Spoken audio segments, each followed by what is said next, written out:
And I will now hand over to His Holiness, who I know wants to address the group. We are finished already. Right.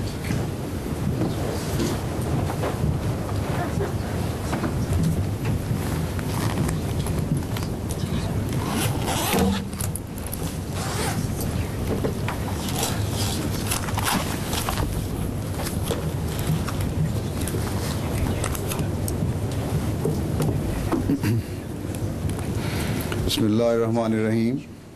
In the name of Allah, the Gracious, ever Merciful. First of all, I would like to thank all of the respected and honorable guests, MPs, Right Honorables,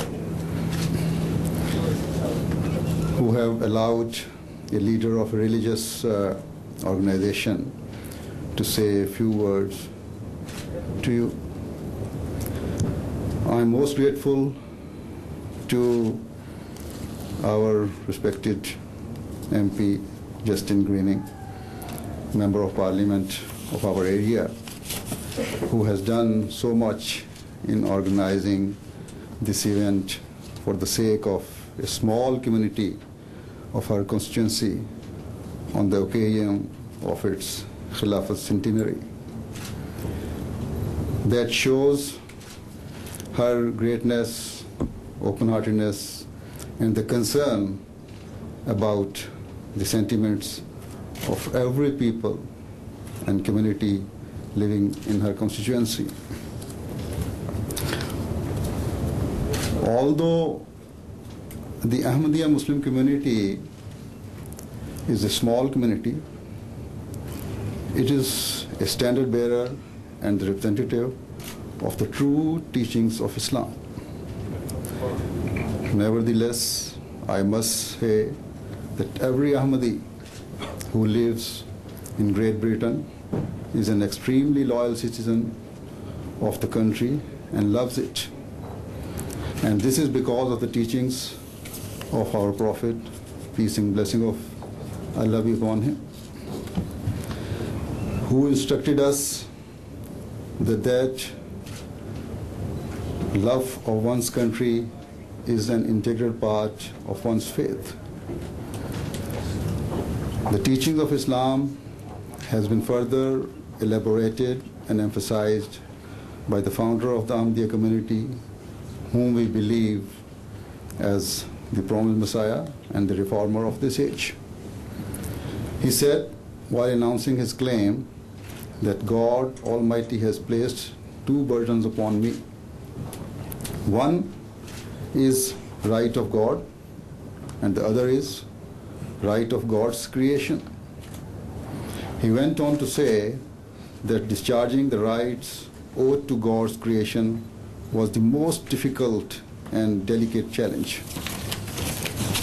With reference to Khilafat, you may fear that a time may come when history repeats itself, and that wars may start as a result of this form of leadership.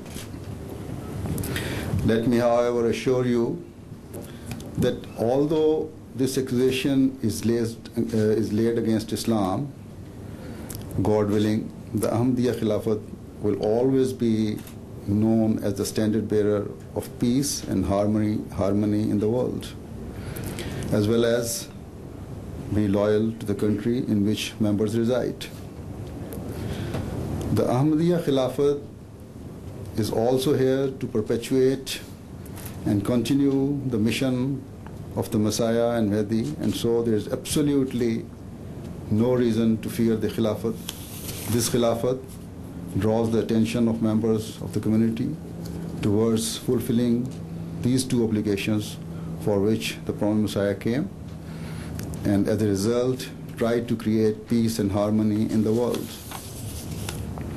Now, because of the time constraint, I come to the subject matter. If we survey the last few centuries impartially, we will notice that the wars over that period were not really religious wars.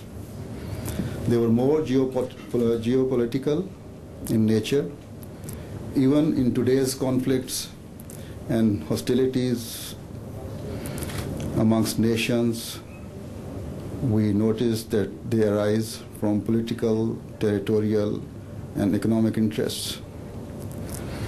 It is my fear that in view of the direction in which things are moving today, the political and economic dynamics of the countries of the world may lead to a world war.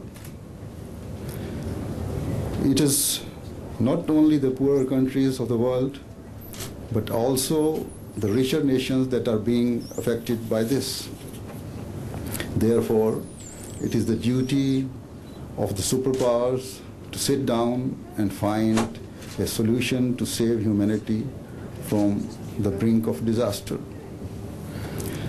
Britain is also one of those countries that can and does exert influence in the developed world as well as in developing countries. You can guide this world, if you so desire, by fulfilling the requirement of equity and justice. If we look at the recent past, Britain ruled over many countries and left behind a high standard of justice and religious freedom. Especially in the subcontinent of India and Pakistan, the Ahmadiyya Muslim community has witnessed this, and the founder of the Ahmadiyya community has greatly praised the British government on its policies of justice and granting of religious freedom. When the founder of the Ahmadiyya community congratulated Her Majesty, the Ahmadiyya, Her Majesty Queen Victoria, on her Diamond Jubilee and conveyed to her the message of Islam, he specially prayed that in view of the manner in which the British government discharges the requirements of justice with equity, may God Almighty reward it generously.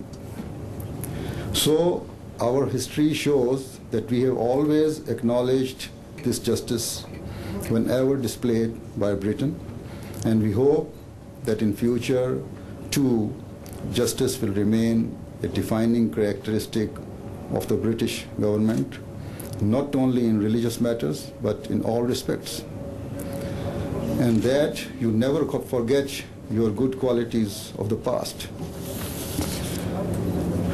Today there is a great agitation and restlessness in the world. We are seeing small-scale wars erupting, while in some places the superpowers are claiming to try and bring about peace.